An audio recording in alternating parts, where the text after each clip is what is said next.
नमस्कार दोस्तों, आज हम जानेंगे जीएसटी के बारे में। जीएसटी क्या होता है, जीएसटी का इतिहास क्या है, जीएसटी किन लोगों पे अप्लाई होता है और क्या रेट्स लगते हैं और इसकी कंप्लायंस क्या है और आपको इस जीएसटी अप्लाई करने के लिए क्या डॉक्यूमेंट्स चाहिए।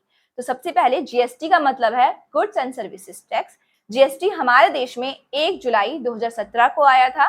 जीएसटी हमारे देश में चल रहे बहुत सारे इनडायरेक्ट टैक्सेस की जगह पर आया था। GST one nation one tax के मोटिव से आया था।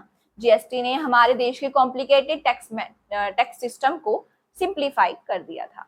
जीएसटी उन लोगों पे अप्लाई होता है जिनका टर्नओवर 20 लाख से ज्यादा है in the case of services, और जीएसटी उन लोगों पे अप्लाई होता है जिनका टर्नओवर 40 लाख से ज्यादा है in the case of goods. तो इनके साथ जीएसटी अप्लाई करने के लिए क्या क्या डॉक्यूमेंट चाहिए? जीएसटी अप्लाई करने के लिए हमें चाहिए trade name with the photo of owner and geo tag, और उसके बाद हमें चाहिए रेंट एग्रीमेंट, इलेक्ट्रिसिटी बिल, और आपको चाहिए कुछ डिटेल्स ऑफ ऑनर। तो अगर आप लोगों को ये भी जानना है कि हम घर बैठे जीएसटी अप्लाई कैसे कर सकते हैं, तो आप हमारी नेक्स्ट वीडियो को देखना ना भूलें।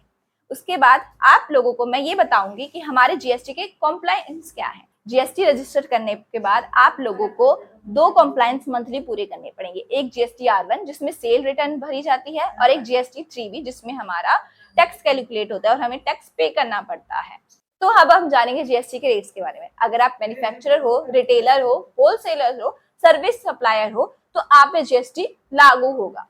हाँ जी, लागू होगा। तो जीएसटी मैन्युफैक्चरर को भी लागू होता है और रिटेलर, होलसेलर सबको लागू होता है। जीएसटी के रेट्स डिपेंड होते हैं उनके सर्विसेज और उनके प्रोडक्ट्स में। जैसे कि अगर मैं बात करूं ज्वेलरीज लाइक सोना, चांदी, एल्यूमिनियम, इन सब पे हमारा लगता है 3%। कुछ ग्रोसरीज में जीएसटी 5% लगता है। तो एजुकेशन सिस्टम में जीएसटी लगता है 18%, सैलून में जीएसटी लगता है 18%। ये मैंने आपको कुछ बताए।